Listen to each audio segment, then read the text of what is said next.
Well, howdy YouTube, Unky Joe here, Unky Joe's Playhouse. Today, I wanted to get a video in for Thanksgiving. Today or tonight is the night before Thanksgiving, so I thought I'd get this video done tonight and get it uploaded so everybody has something to watch on Thanksgiving. So I hope you have something to be thankful for this Thanksgiving. I know I do. I got this nifty new shirt. It's a Texas thing. We don't call 911. Take that for what it's worth, but yeah. So today the video, I got to clean my glasses because I can't see out of them. Today the video is going to be about the rack. We put this rack in a few months ago, and for those of you that don't know it already, I set the rack to be 31 inches deep. Unfortunately, when I went to mount my Dell R710 server, the rack was too deep. The rails will only extend out to about 29.5 inches. So I went ahead and decided to redo the rack and get it the right size so I could get those rack rails in there. So and then I decided I've switched some servers around, and you'll see that here in the video. I've exchanged MCS production for MCS Dell Lab. So my old Dell Lab unit, well, I shouldn't say old, that was donated by NC Medic, has now been is now my uber powerful server and running my Hyper-V environment. And then the production server is now behind me there, all cleaned up and ready to go. And I'm going to show you the steps involved in keeping these things clean. It's been in the rack almost a year, and it's accumulated a lot of dust. I don't filter the air in my server room. Fortunately, I don't smoke anymore, but they do tend to fill up with dust, and they actually end up costing you a little more money as time progresses. If you let the dust build up, components can't get rid of heat effectively, and they end up costing you more wattage-wise to run if you let them stay dirty. So I've gabbed on long enough. I want to go ahead and get to the video now. So first things first, pardon the audio quality. I didn't feel like hooking the microphone up. I was originally going to have some help with this today, but we had a family emergency and I had to run. As you can see, I've got the rack out of the server closet. The problem I made was I made this rack 31 inches deep. It can only be 28 inches deep for the Dell mounting rails. So I had to disconnect everything from the rack, pull it out, and readjust it and verify it's now at 28-inch depth, which is okay. So if you look in the server room, I've got everything kind of laying here on the floor or dangling, and I'll come back in. It's going to make the rack go a little bit, I'm sorry, I'm out of breath, I've been rolling around on the floor, but that means the rack can go back a little bit further now. I need to get in here with a broom and clean up under the floor while I get the rack out. Then the next thing I'll show you is mounting the rack rails and then putting the IBM and the Dell both back in the rack. And while I've got the power off, I'm going to put a plate over that outlet so that nothing falls down in there and shorts it out. So yeah, big project today at Unky Joe's Playhouse. So. And as you can see, the only thing I left on the rack is the ubiquity switch. Alright, we'll come back when we get it mounted. Alright, so those are the IBM rails you see right there. And then we come over to the side. So this is the IBM rail down here, and this is the Dell. And now the rails fit in here. Now that I've adjusted the rack to the proper size. And you can see on the IBM they hang out a little bit on the back. Not a big deal.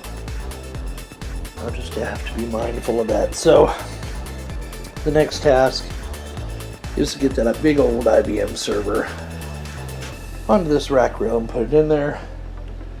And then take this Dell server and put it on its rack rails. And then hopefully I won't die of a heart attack. My helper ain't here. It's alright, we'll get it done. Alright, so we got the rack back in, and it looks like we've got everything where it needs to be. see the IBM on the bottom, the Dell donated by NC Medic is on the top, and they are all on rails.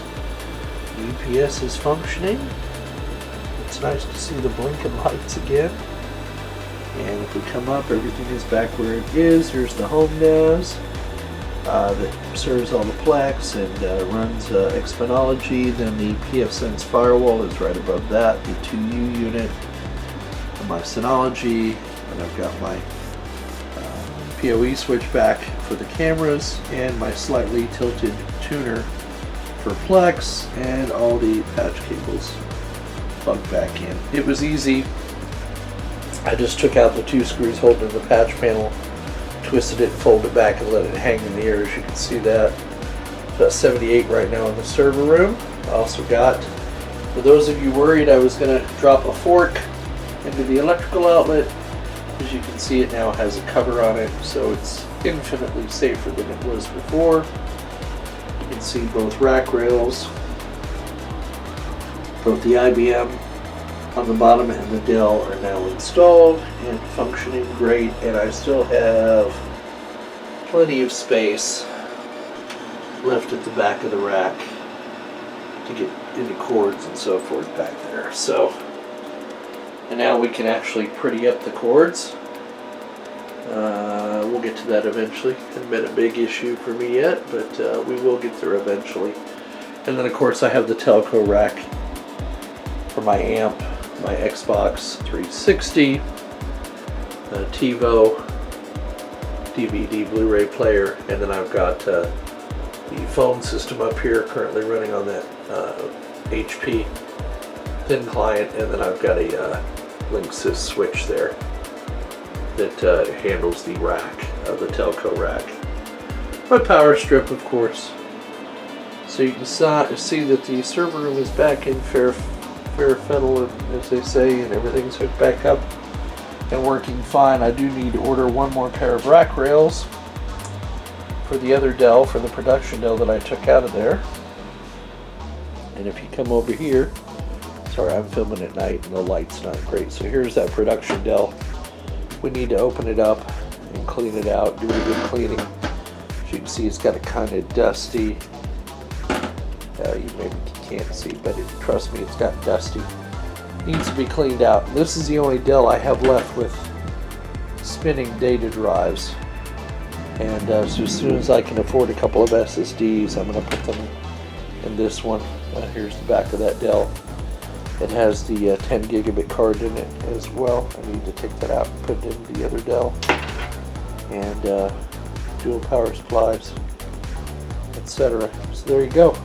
Alright, so our system temperatures have stabilized. It's about 70 degrees here in my office, so you can see the minimum processor temps, the max, the load they're currently under for both CPUs. Now what I'm going to do is go ahead and start up Boink again, and we're going to let Boink run for about half an hour to get those processors nice and warm, and we'll come back and see what the temperatures are. So let me go ahead and go into Boink, and I'm going to go ahead and run it based on preferences, and I've told it to use 99 to 99. So Boink will start spinning up processes. Let's take a look at our task manager here, and we should see all of our CPUs start going to overload, and you'll see the temperatures are starting to jump up. So again, I'm going to come back in 30 minutes, and 15 or 20 minutes should be enough to heat up those CPUs. And we'll see what kind of temperatures they're at. We're going to write those down, and then we'll open up that server and see how dirty it is and start the cleaning. Alright, we've been up and running at 100% for about half an hour now. You can see we're at 100% utilization, and our temperatures, our temperature max are 203 respectively. The CPUs are running about 150, 160, the cores are, and so that'll be our benchmark for when we go ahead and open up the server and clean it and reapply thermal paste. We'll see how these temperatures come down or whether they go up. So there you go. I guess we'll get to the cleaning and tear down of the server next. Alright, so we've got the server open. As I said, it's been running, I think it's been about, 6 months since we cleaned it. But as you can see, we've got some Got some nasty dirt up here. We got some dirt collecting on the inside, some dust. Again, we got some more fur bunnies here, some more dirt. If we pull out one of our fans, we can see they're quite dusty. We've got quite a bit of dust buildup here inside the case. So if you look way down in here, you can see little dust bunnies settling on the individual components, and dust keeps heat from transferring, so we're going to make sure we give this a good clean out. Now this one also has a Mellanox 10 gig card in it. We're going to leave that in there.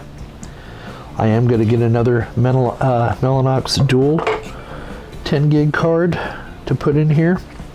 So I guess what I'm going to do now is give this a good clean out, and once it's cleaned out, then we'll pull the CPU coolers off, and we'll go ahead and put new thermal paste on them, and then we'll go from there.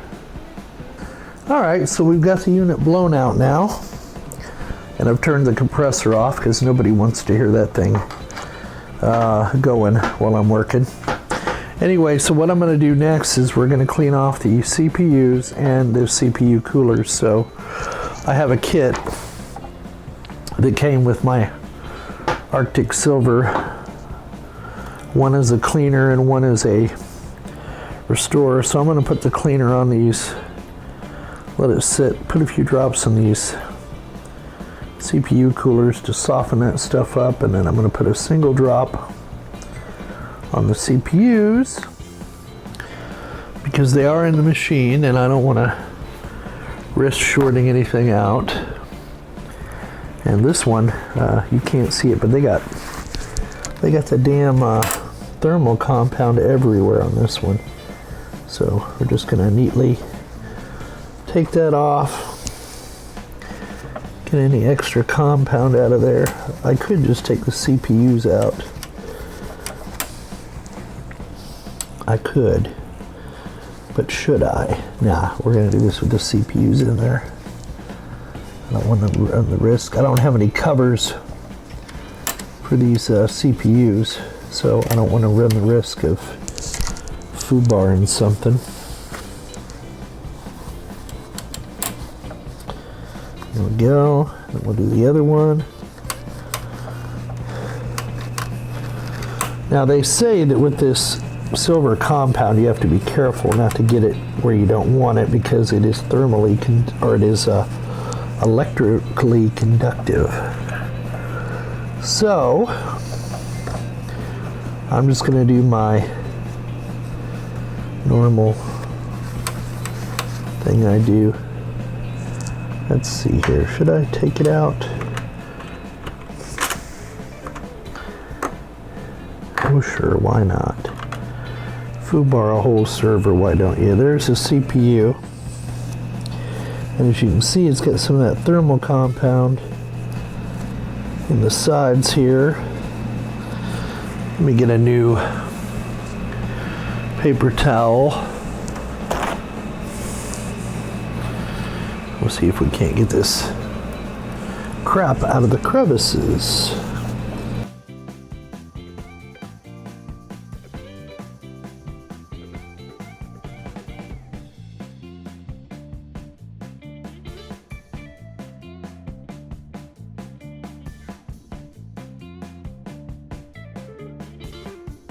Alright, so it looks like we got this pretty well cleaned up. And I do believe it goes back in here like this. Alright. Is that correct? Yep, there's pin 1. Just drops in there. I don't want to use too much force on this. Is that the right way?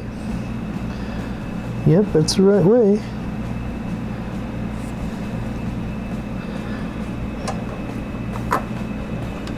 Just set it in there. And there it goes. Do the same on this one, except pin 1 is toward me. Just want to get this crap out of the corners.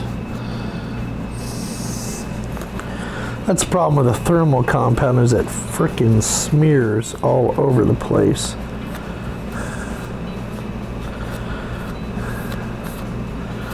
All right, so that one's clean now. Can go back in. Don't want to bend any pins, because that would be the end of this motherboard.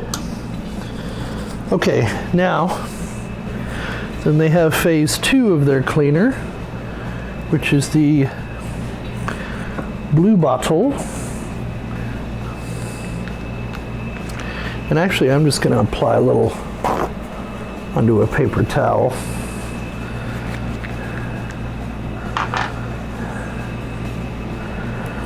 And then just go over the top of it. That gets any residual residue off those chips. Sitting here with the bottle open, pointed at the motherboard. That's real smart. Okay, so they're nice and clean now. And they are, 54, 5640s. All right, now go ahead and clean up the CPU coolers, or the heat sinks, I should say. Should have a trash can over here, but for now we'll just toss it behind me. Same way with this one. Just put some compound cleaner to get it off.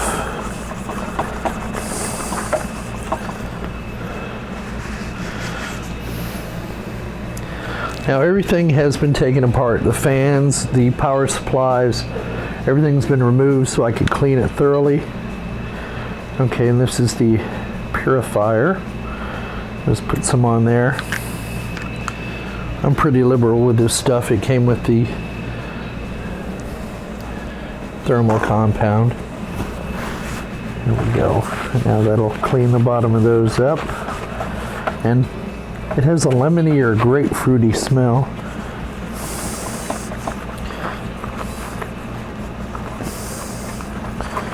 Okay, so there you go. Our heat sinks are now clean. And we're ready to put them back into the server. Now all I gotta do is find my thermal compound. Where the hell I put that? All right, so here's the thermal compound. So they say put a pea-sized or grain of rice size on there. That's what I'm gonna do. And then once I put the coolers on, it should spread the compound out. And this is Arctic Silver 5. I don't know if you can see that, but it comes in a little bitty baby tube. And then it comes with these cleaners, and they work really well. All right, now what I need to do is figure out how the heat sinks go back on here.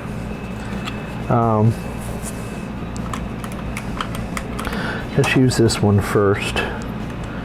Just trying to figure out how they go on here.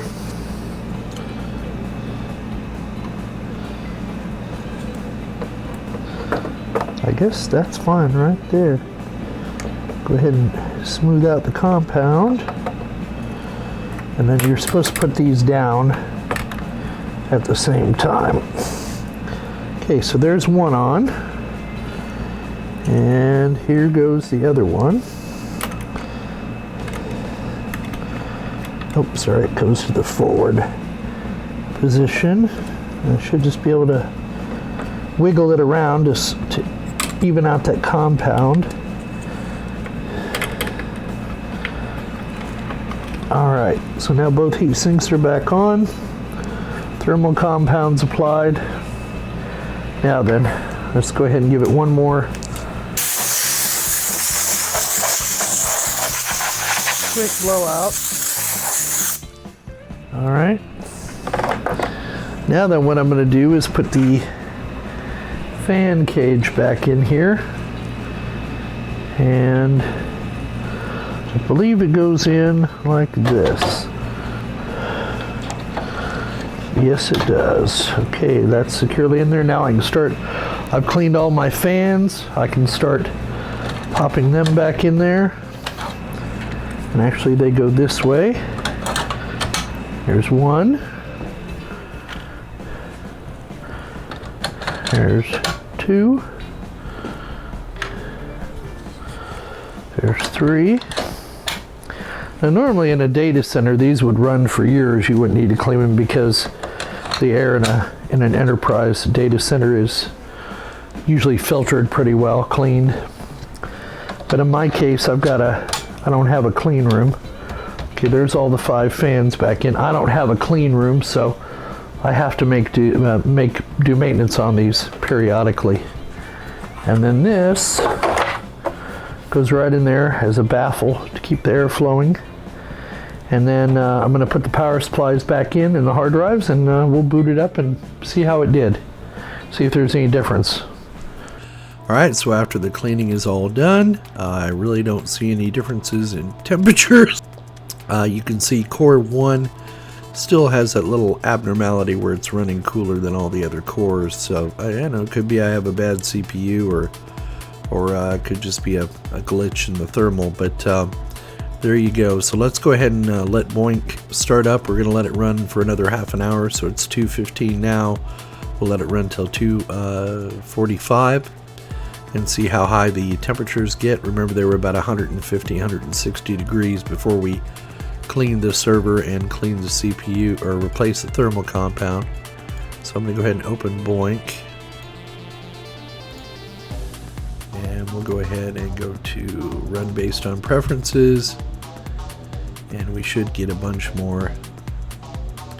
There they go, they're running now, and we should see our CPU usage going up, and we should see our temperatures start coming up and our loads, and we do. Okay, so we'll let that run for about half an hour, and then we'll come back and see if there's any change on that. Alright, so here we are 1/2 hour later, and you see our temperatures are quite a bit less. I'd say they're between 10 and 20 degrees less, 10 to 15 degrees less than they were before I replaced the thermal compound. So that was time and money well spent, in my opinion. So I'm going to go ahead and we've got another plan for this server. So now the other thing I want to mention, at full bore, this server was consuming, before we did the cleanup and before we changed out the thermal compound, the server was consuming 330 watts. So by replacing the thermal compound and cleaning the unit, it is now consuming 299 watts at full load. So I'm saving 30 watts. Now that's just that could be an outlier as well. It's not a scientific method of testing. And now at idle, I'm consuming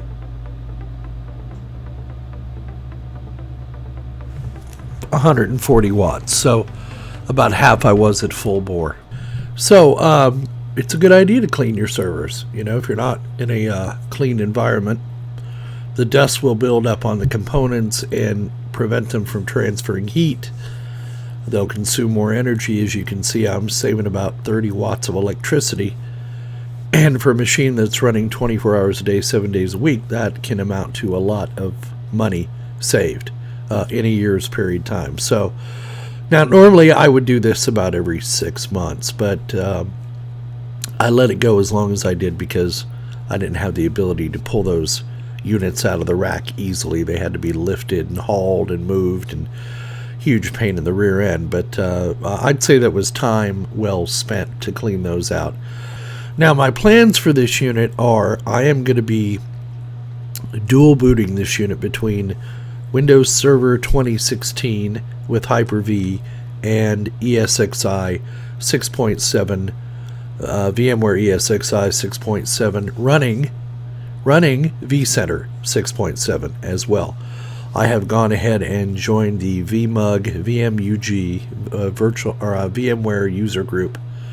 They have a special deal where if you give them $200 a year, you get access to all of the VMware software. And I found that's a lot easier to do. So the plans for this unit are we're gonna dual boot between Windows Server 2016 and VMware, and I'm going to show you how to do that fairly. It's easy to do. The only thing you have to do is if you reboot the server, you have to select the boot mode. But that'll be another video for another time. So there you go, YouTube. We hope you found the video entertaining and informative as always. Please give us a thumbs up down below, or a dislike. Leave your comments in the comments section, and donate if you're so inclined. Oh, don't forget to hit the notification bell. We take PayPal and we take Patreon donations, so anything you can spare goes right back into the channel. We greatly appreciate it. I want to wish everybody a happy Thanksgiving and a pleasant holiday weekend. Most of us here in the United States, we get Thursday and Friday off. Some of us don't, but most of us do. I am personally taking Friday off and spending it with family as well. So hope everybody has a safe and blessed Turkey Day. And don't forget that we will see you on the other side.